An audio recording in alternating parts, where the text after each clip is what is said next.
This group is meeting under better economic circumstances than during the pandemic. But once again, we're forcing very serious different economic conditions around the world. One of the central challenges that is impacting me is how capitalism can benefit more, and how can we broaden our global economy for greater and greater participation. That is a question where the President has shown real leadership through investing in infrastructure, reducing barriers to growth, and initiatives like the Trump account, designed to give more Americans a direct stake in the growth of the U.S. economy.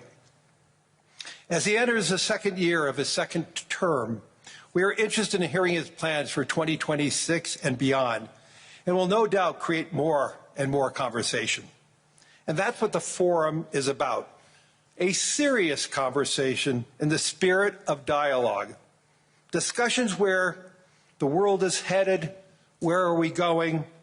And these discussions would be incomplete without the President of the United States, the most important leader in the world. We appreciate him here, so let me introduce and welcome back to Davos the President of the United States, Donald J. Trump.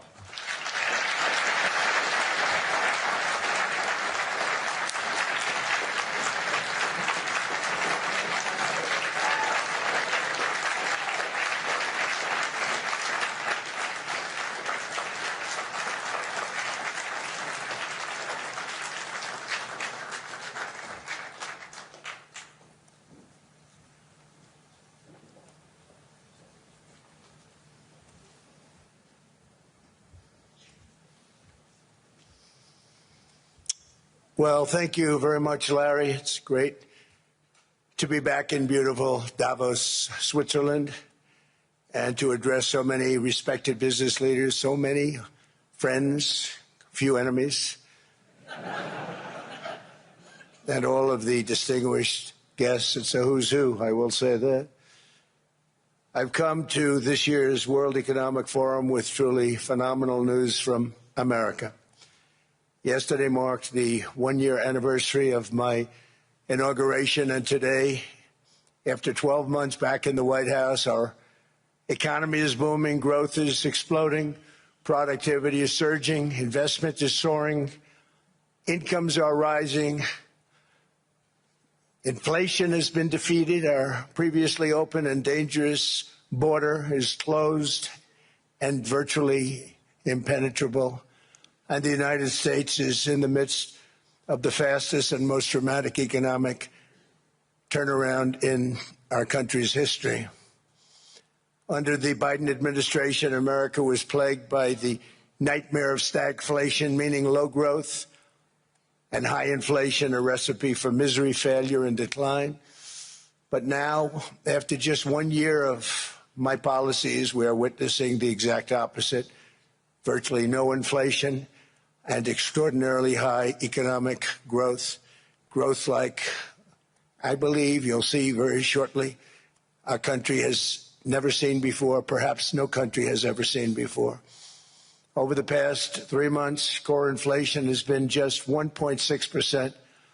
Meanwhile, fourth quarter growth is projected to be 5.4%, far greater than anybody other than myself and a few others had predicted. Since the election, the stock market has set 52 all-time high records. So that's in 1 year, 52 records, adding $9 trillion in value to retirement accounts, 401ks, and people's savings. People are doing very well. They're very happy with me. Since my inauguration, we've lifted more than 1.2 million people off of food stamps, and after 4 years, in which Biden secured less than $1 trillion of new investment in our country. Think of that, $1 trillion, substantially less than that. In 4 years, we've secured commitments for a record-breaking $18 trillion, and we think when the final numbers come out, they'll be closer to $20 trillion of investment. That's never been done by any country at any time, not even close. Just over 1 year ago, under the radical left Democrats, we were a dead country. Now we are the hottest country anywhere in the world. In fact, the United States economy is on pace to grow at double the rate that was projected by the IMF just last April. And with my growth and tariff policies, it should be much higher. I really believe we can be much higher than that. And this is all great news, and it's great for all nations. The USA is the economic engine on the planet, and when America booms, the entire world booms. It's been the history. When it goes bad, it goes bad. You all follow us down, and you follow us up, and we're at a point that I don't believe we've ever been. I never thought we could do it this quickly. My biggest surprise is I thought it would take more than a year. Maybe like a year and 1 month.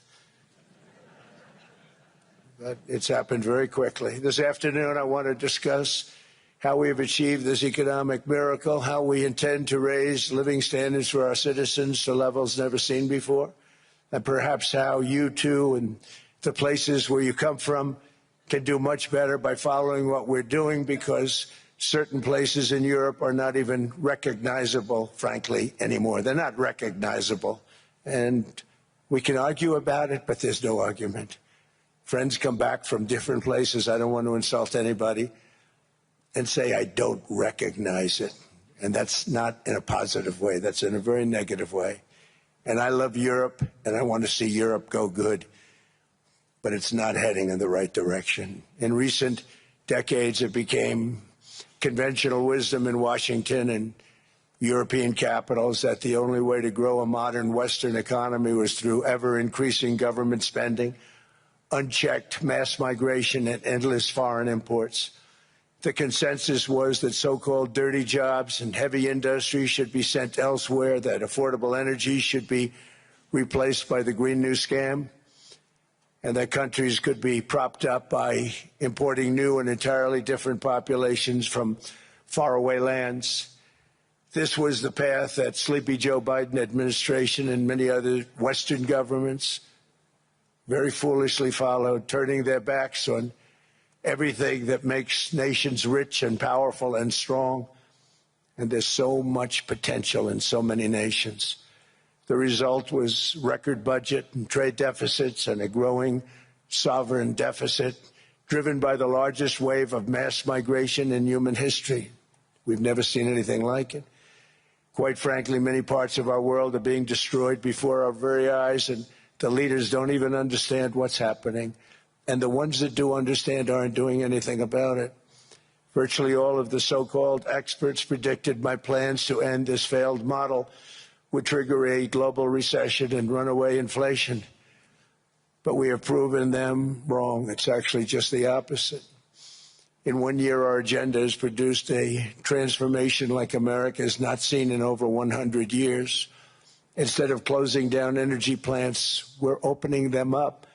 Instead of building ineffective, money-losing windmills, we're taking them down and not approving any. Instead of empowering bureaucrats, we're firing them, and they're going out and getting jobs in the private sector for 2 and 3 times what they were making in government. So they started off hating me when we fired them, and now they love me. Instead of raising taxes on domestic producers, we're lowering them and raising tariffs on foreign nations to pay for the damage that they've caused. In 12 months, we have removed over 270,000 bureaucrats from the federal payrolls, the largest single-year reduction in government employment since the end of World War II. Nobody thought that was coming, but we had no choice. To make a country great, you can't have all federal jobs. We've cut federal spending by $100 billion and slashed the federal budget deficit by 27% in the single year. It's going to go down quite a bit more from that, driving inflation way down from the record highs of the Biden administration. Every month, they went up and up and up.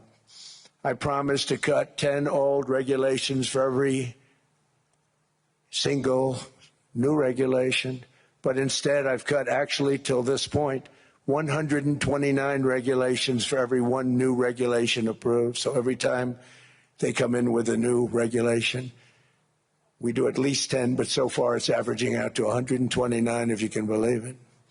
In July, we passed the largest tax cuts in American history, including no tax on tips, no tax on overtime, no tax on Social Security for our great seniors.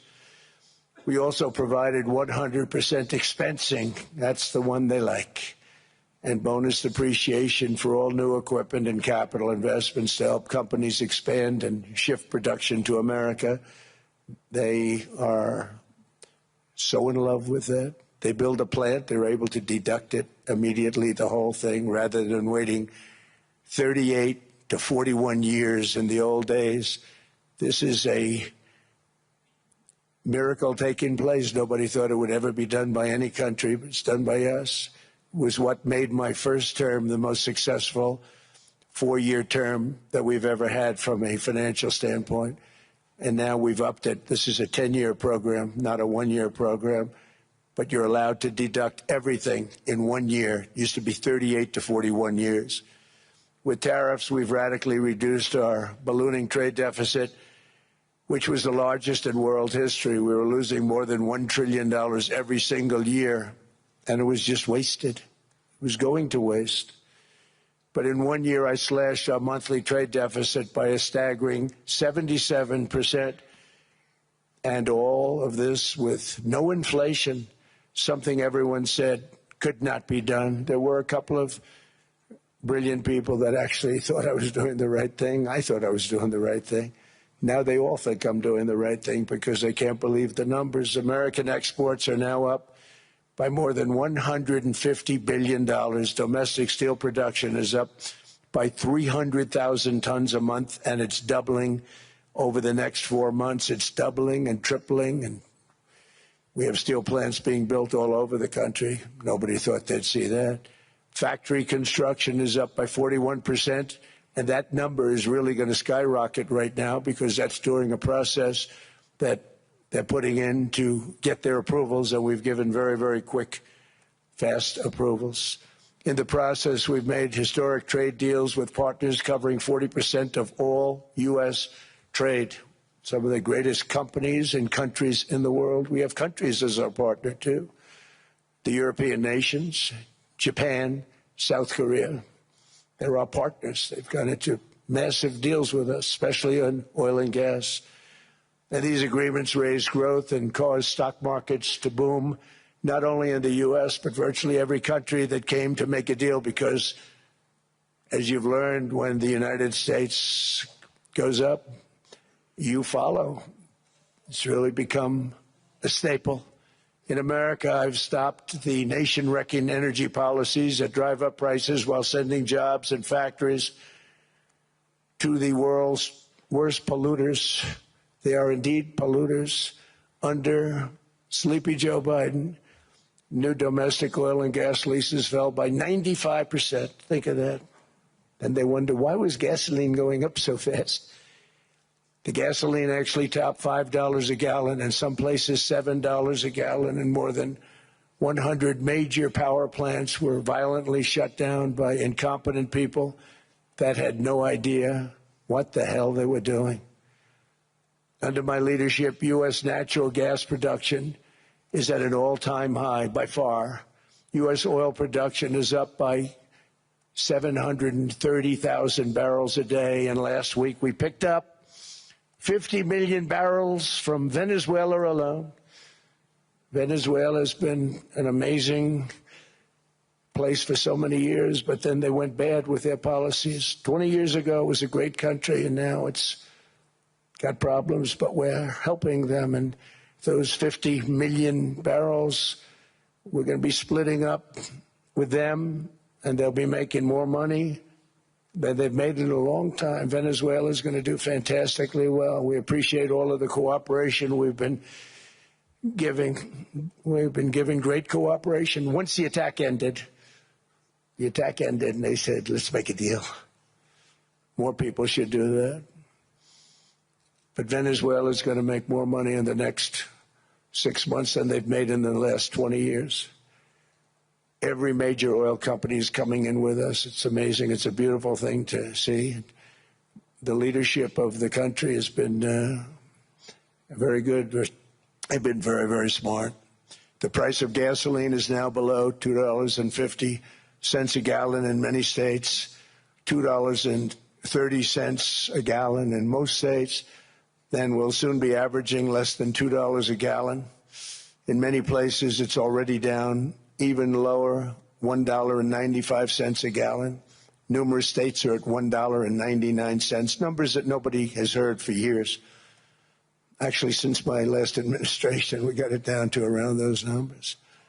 I've signed an order directing and approval of many new nuclear reactors. We're going heavy into nuclear. I was not a big fan because I didn't like the risk, the danger, but they have the progress they've made with nuclear is unbelievable, and the safety progress they've made is incredible. We're very much into the world of nuclear energy, and we can have it now at good prices and very, very safe. And we're leading the world in AI by a lot. We're leading China by a lot. I think President Xi respects what we've done, in part because I've allowed these big companies building these massive buildings to build their own electric capacity. They're building their own power plants, which when added up is more than any country anywhere in the world is doing. I read recently an article in the Wall Street Journal that China's creating so much energy, and they are. I got to hand it to them.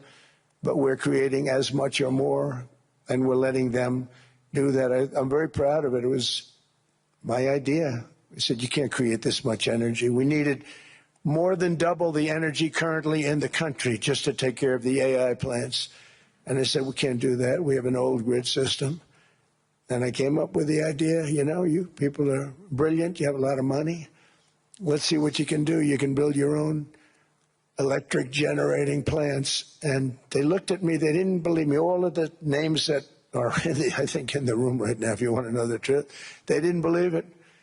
And I said, no, you can't. They came back 2 weeks and they didn't have the plant. They said, we thought you were kidding.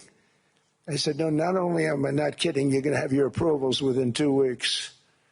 I always say nuclear will take 3 weeks. But most aren't going that. They're going oil and gas. They're even going coal in some cases. Because of my landslide election victory, the United States avoided the catastrophic energy collapse which befell every European nation that pursued the Green New Scam, perhaps the greatest hoax in history. The Green New Scam, windmills all over the place, destroy your land, destroy your land. Every time that goes around, you lose $1,000. You're supposed to make money with energy, not lose money. Here in Europe, we've seen the fate that the radical left tried to impose on America. They tried very hard. Germany now generates 22% less electricity than it did in 2017. And it's not the current chancellor's fault. He's solving the problem. He's going to do a great job. But what they did before he got there, I guess that's why he got there. And electricity prices are 64% higher. The United Kingdom produces just 1/3 of the total energy from all sources that it did in 1999. Think of that, 1/3. And they're sitting on top of the North Sea, one of the greatest reserves anywhere in the world, but they don't use it. And that's one reason why their energy has reached catastrophically low levels with equally high prices. High prices, very low levels. Think of that, 1/3. And you're sitting on top of the North Sea, and they like to say, well, you know, that's depleted. It's not depleted. It's got 500 years. They haven't even found the oil. The North Sea is incredible. They don't let anybody drill. Environmentally, they don't let them drill. They make it impossible for the oil companies to go. They take 92% of the revenues. So the oil companies say, we can't do it. They came to see me. Is there anything you can do? I want Europe to do great. I want UK to do great. Sitting on one of the greatest energy sources in the world, and they don't use it. In fact, their electricity prices have soared 139%. There are windmills all over Europe. There are windmills all over the place. and they are losers. One thing I've noticed is that the more windmills a country has, the more money that country loses and the worse that country is doing. China makes almost all of the windmills, and yet I haven't been able to find any wind farms in China. Did you ever think of that? It's a good way of looking at it. They're smart. China's very smart. They make them, they sell them for a fortune. They sell them to the stupid people that buy them, but they don't use them themselves. They put up a couple of big wind farms, but they don't use them. They just put them up to show people what they could look like. They don't spin. They don't do anything. They use a thing called coal, mostly. But China goes with the coal. They go with oil and gas. They're starting to look at nuclear a little bit. And they're doing just fine. They make a fortune selling the windmills, though. And I think really that's one that they wouldn't be surprised if it stopped. They are shocked that it continues to go. They're very friendly with me. They're shocked that people continue to buy those damn things. They killed the birds. They ruin your landscapes. Other than that, I think they're fabulous, by the way. Stupid people buy them. The consequences of such destructive policies have been stark, including lower economic growth, lower standards of living, lower birth rates, more socially disruptive migration, more vulnerability to hostile foreign adversaries, and much, much smaller militaries. The United States cares greatly about the people of Europe. We really do. I mean, look, I am derived from Europe. Scotland and Germany, 100% Scotland, my mother, 100% German, my father. And we believe deeply in the bonds we share with Europe as a civilization. I want to see it do great. That's why issues like energy, trade, immigration, and economic growth must be central concerns to anyone who wants to see a strong and united West, because Europe and those countries have to do their thing. They have to get out of the culture that they've created over the last 10 years. It's horrible what they're doing to themselves. They're destroying themselves. These beautiful, beautiful places. We want strong allies, not seriously weakened ones. We want Europe to be strong. Ultimately, these are matters of national security, and perhaps no current issue makes the situation more clear than what's currently going on with Greenland. Would you like me to say a few words of Greenland? I was going to leave it out of the speech, but I think I would have been reviewed very negatively. I have tremendous respect for both the people of Greenland and the people of Denmark, tremendous respect. But every NATO ally has an obligation to be able to defend their own territory. And the fact is, no nation or group of nations is in any position to be able to secure Greenland other than the United States. We're a great power, much greater than people even understand. I think they found that out 2 weeks ago in Venezuela.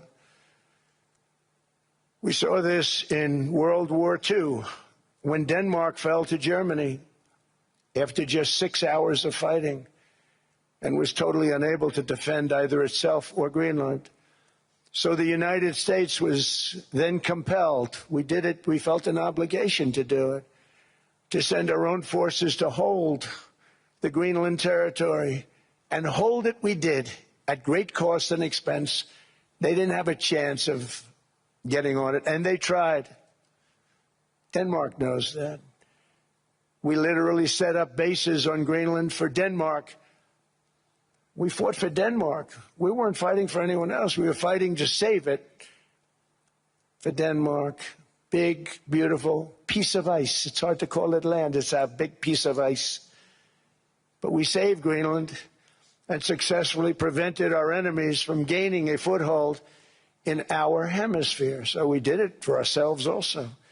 And then after the war, which we won it big. Without us, right now you'd all be speaking German and a little Japanese, perhaps. After the war, we gave Greenland back to Denmark. How stupid were we to do that? But we did it. But we gave it back. But how ungrateful are they now? So now our country and the world face much greater risks than it did ever before because of missiles, because of nuclear, because of weapons of warfare that I can't even talk about. 2 weeks ago, they saw weapons that nobody ever heard of. They weren't able to fire one shot at us. They said, what happened? Everything was discombobulated. They said, we've got them in our sights. Press the trigger, and nothing happened. No anti-aircraft missiles went up. There was one that went up about 30 feet and crashed down right next to the people that sent it. They said, what the hell is going on? Those defensive systems were made by Russia and by China. So they're going to go back to the drawing boards, I guess. Greenland is a vast, almost entirely uninhabited and undeveloped territory. It's sitting undefended in a key strategic location between the United States, Russia, and China. That's exactly where it is, right smack in the middle. Wasn't important nearly when we gave it back. You know, when we gave it back, it wasn't the same as it is now. It's not important for any other reason, you know, everyone talks about the minerals. There's so many places. There's no rare earth, no such thing as rare earth. There's rare processing, but there's so much rare earth. And to get to this rare earth, you got to go through hundreds of feet of ice. That's not the reason we need it. We need it for strategic national security and international security. This enormous unsecured island is actually part of North America, on the northern frontier of the Western Hemisphere. That's our territory. It is therefore a core national security interest of the United States of America. And in fact, it's been our policy for hundreds of years to prevent outside threats from entering our hemisphere, and we've done it very successfully. We've never been stronger than we are now. That's why American presidents have sought to purchase Greenland for nearly 2 centuries. You know, for 2 centuries they've been trying to do it. They should have kept it after World War II, but they had a different president. That's all right. People think differently. Much more necessary now than it was at that time, however. In 2019, Denmark said that they would spend over $200 million to strengthen Greenland's defenses. But as you know, they spent less than 1% of that amount. 1%. There's no sign of Denmark there. And I say that with great respect for Denmark, whose people I love, whose leaders are very good. It's the United States alone that can protect this giant mass of land, this giant piece of ice, develop it and improve it and make it so that it's good for Europe and safe for Europe and good for us. And that's the reason I'm seeking immediate negotiations to once again discuss the acquisition of Greenland by the United States, just as we have acquired many other territories throughout our history, as many of the European nations have. They've acquired. There's nothing wrong with it. Many of them, some went in reverse, actually, if you look. Some had great, vast wealth, great, vast lands all over the world. They went in reverse. They're stuck back where they started. That happens, too. But some grow. But this would not be a threat to NATO. This would greatly enhance the security of the entire alliance, the NATO alliance. The United States is treated very unfairly by NATO. I want to tell you that. And when you think about it, nobody can dispute it. We give so much and we get so little in return. And I've been a critic of NATO for many years.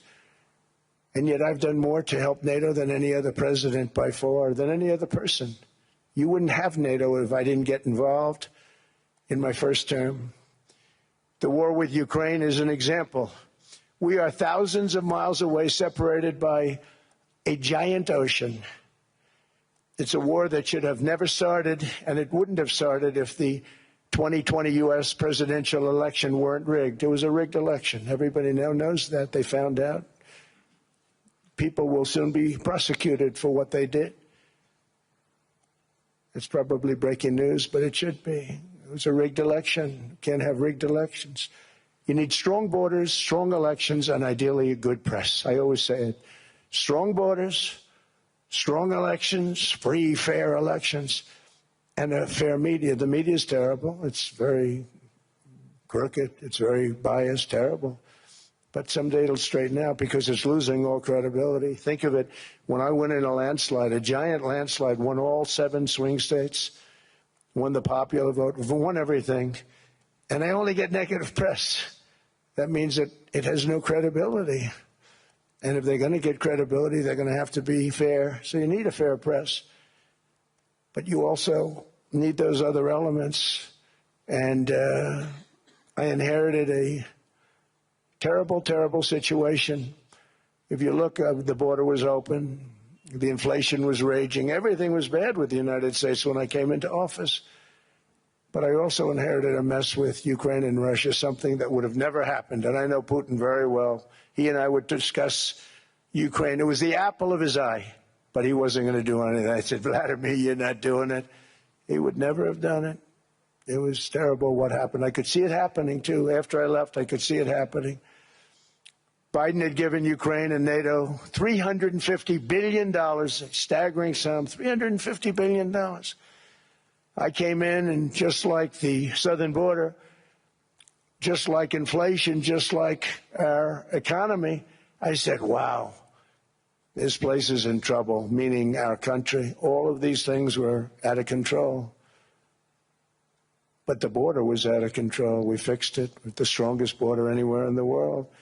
And I've now been working on this war for 1 year, during which time I settled 8 other wars. India, Pakistan. I settled other wars that were Vladimir Putin called me, Armenia, Azerbaijan. He said, I can't believe you settled that one. They were going on for 35 years. I settled it in 1 day. And President Putin called me. He said, you know, I can't believe I've worked on that war for 10 years trying to settle it. I couldn't do it. I said, do me a favor, focus on settling your war. Don't worry about that one. What does the United States get out of all of this work, all of this money, other than death, destruction, and massive amounts of cash going to people who don't appreciate what we do? They don't appreciate what we do. I'm talking about NATO. I'm talking about Europe. They have to work on Ukraine. We don't. The United States is very far away. We have a big, beautiful ocean separating us. We have nothing to do with it. Until I came along, NATO was only supposed to pay 2% of GDP. But they weren't paying. Most of the countries weren't paying anything. The United States was paying for virtually 100% of NATO. And I got that stopped. I said, that's not fair. But then, more importantly, I got NATO to pay 5%, and now they were paying, and now they are paying. So something nobody said was possible. They said, we will never go up higher than 2%. But they went to 5%, and now they're paying the 5. They didn't pay the 2, and now they're paying the 5. And they're stronger for it, and they have an excellent, by the way, Secretary General, who's possibly in the room. Mark, are you here? Yes, he's here. Hello, Mark. We never asked for anything, and we never got anything. We probably won't get anything unless I decide to use excessive strength and force, where we would be, frankly, unstoppable. But I won't do that. Okay? Now everyone's saying, oh, good. That's probably the biggest statement I made, because people thought I would use force. I don't have to use force. I don't want to use force. I won't use force. All the United States is asking for is a place called Greenland, where we already had it as a trustee, but respectfully returned it back to Denmark not long ago after we defeated the Germans, the Japanese, the Italians, and others in World War II. We gave it back to them. We were a powerful force then, but we are a much more powerful force now. After I rebuilt the military in my first term and continue to do so today, we have a budget of $1.5 trillion. We're bringing back battleships. The battleship is 100 times more powerful than the great battleships you saw in World War II, those great, big, gorgeous ships, the Missouri, the Iowa, the Alabama. Because I thought maybe we could take them out of mothballs. They said, no, sir, these ships are think of that, 100 times more powerful than those big, magnificent pieces of art that you saw so many times ago, that you still see on television. You say, wow, what a force. 100 times, each ship 100 times more powerful than the big battleships of the past. So that was the end of the mothball story. So what we have gotten out of NATO is nothing except to protect Europe from the Soviet Union and now Russia. I mean, we've helped them for so many years. We've never gotten anything, except we pay for NATO. And we paid for many years until I came along. We paid for, in my opinion, 100% of NATO because they weren't paying their bills. And all we're asking for is to get Greenland, including right title and ownership, because you need the ownership to defend it. You can't defend it on a lease. Number one, legally it's not defensible that way, totally. And number two, psychologically, who the hell wants to defend a license agreement or a lease, which is a large piece of ice in the middle of the ocean where if there is a war, much of the action will take place on that piece of ice. Think of it. Those missiles would be flying right over the center of that piece of ice.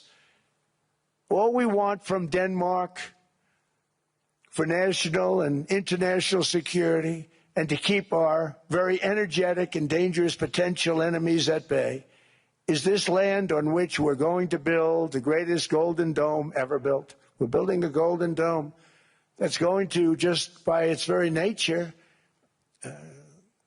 going to be defending Canada. Canada gets a lot of freebies from us, by the way. They should be grateful also, but they're not. I watched your Prime Minister yesterday. He wasn't so grateful. But they should be grateful to us. Canada lives because of the United States. Remember that, Mark, the next time you make your statements. What we did for Israel was amazing, but that's nothing compared to what we have planned for the United States, Canada, and the rest of the world. We are going to build a dome like no other. We did it for Israel. And by the way, I told Bibi, stop taking credit for the dome. That's our technology. That's our stuff. But they had a lot of courage, and they were good fighters, and they did a good job, and we wiped out the Iran nuclear threat like nobody can believe. Nobody's ever seen anything like it. That, Venezuela, taking down Soleimani, wiping out al-Baghdadi when he tried to reinstitute ISIS. We did a lot. I did a lot of big things, all perfectly executed. Everyone was perfectly executed. Somebody told me that, a military expert told me, sir, everything you've done has been perfectly executed. I said, I know. So other presidents have spent, whether foolishly or not, trillions and trillions of dollars on NATO and gotten absolutely nothing in return. We've never asked for anything. It's always a one-way street. Now they want us to help them with Ukraine. And we say, we're going to. I'm really helping, not even them. I want to see, last week, if you saw, it was 10,000 soldiers, but last month it was 31,000 soldiers died. 31,000. That's this room times, the number of people in this room times 30. Think of it. 30,000 soldiers died in 1 month. The month before it was 27,000. The month before that it was 28,000. The month before that it was 25,000. It's a bloodbath over there. And that's what I want to stop. It doesn't help the United States, but these are souls. These are young people. Look like you, look like some of you right in the front row. They go to war. Their parents are so proud. Oh, there he goes, comes back. 2 weeks later, they get a call, your son's head's been blown off. I want to stop it. It's a horrible war. It's the worst since World War II. They keep going, they'll exceed World War II. The numbers are staggering, how many people they've lost. They don't want to talk about it. Ukraine and Russia lost just tremendous amounts. And I'm dealing with President Putin, and he wants to make a deal, I believe. I'm dealing with President Zelensky, and I think he wants to make a deal. I'm meeting him today. He might be in the audience right now. But they got to get that war stopped because too many people are dying, needlessly dying. Too many souls are being lost. It's the only reason I'm interested in doing it. But in doing it, I'm helping Europe, I'm helping NATO, and I've until the last few days when I told them about Iceland, they loved me. They called me daddy, right, last time. A very smart man said, he's our daddy. He's running it. I was like running it. I went from running it to being a terrible human being. But now what I'm asking for is a piece of ice, cold and poorly located, that can play a vital role in world peace and world protection. It's a very small ask compared to what we have given them for many, many decades. But the problem with NATO is that we'll be there for them 100%. But I'm not sure that they'd be there for us. If we gave them the call, gentlemen, we are being attacked. We're under attack by such and such a nation. I know them all very well. I'm not sure that they'd be there. I know we'd be there for them. I don't know that they'd be there for us. So with all of the money we expend, with all of the blood, sweat, and tears, I don't know that they'd be there for us. They're not there for us on Iceland, that I can tell you. I mean, our stock market took the first dip yesterday because of Iceland. So Iceland's already cost us a lot of money. But that dip is peanuts compared to what it's gone up. And we have an unbelievable future in that stock. That stock market is going to be doubled. We're going to hit 50,000, and that stock market's going to double in a relatively short period of time because of everything that's happening. But this is a good example. After giving NATO and European nations trillions and trillions of dollars in defense, they buy our weapons. We make the greatest weapons in the world, but now we're going to make them faster, much faster. You saw that. I put a cap on the salaries. Then I put no buybacks, no stock buybacks, no various other things that they were doing. I mean, they were making $50 million, but it would take them 3 years to give you a Patriot missile. I said, that's not good. My chauffeur can do a better job than that, and he makes slightly less than 50. They make big salaries. If they're going to make those big salaries, they're going to have to produce a lot faster. The good news is we have the greatest equipment in the world. Now we're going to start making it a lot faster. They're going to build additional plants. And all of the money that goes into stock buybacks is going to go into building plants. We're not allowing stock buybacks by defense companies any longer. They're going to build new plants to make Tomahawks, Patriots. We have the best equipment, F-35s. F-47, the new one just coming out. They say it's the most devastating plane, fighter jet ever. Who knows? They called it 47. If I don't like it, I'm going to take the 47 off it. I wonder why they called it 47. We'll have to think about that. But if I don't like it, I'm going to take that 47 off. But it's supposed to be the Stage 6. It's supposed to be the first Stage 6 plane, undetectable, like our B-2 bombers were undetectable. They flew right over Iran. They were undetectable. And they did their job, and they got the hell out of there. So we want a piece of ice for world protection, and they won't give it. We've never asked for anything else, and we could have kept that piece of land, and we didn't. So they have a choice. You can say yes, and we will be very appreciative, or you can say no, and we will remember. A strong and secure America means a strong NATO, and that's one reason why I'm working every day to ensure our military is very powerful, our borders are very strong, and above all, our economy is strong because national security requires economic security and economic prosperity, and we have the greatest that we've ever had. Biden and his allies destroyed our economy and gave us perhaps the worst inflation in American history. They say 48 years, I say forever, but I think 48 years is the equivalent to forever. Whether it's 48 years or ever, it's terrible, costing the typical family $33,000. What they did to this country should never, ever be forgotten. It's early, but he has to be rated as the worst president we've ever had by far. The auto pen did much of the damage. The auto pen, he was the auto pen president, because I don't believe a sane president would have ever signed the kind of things that he signed.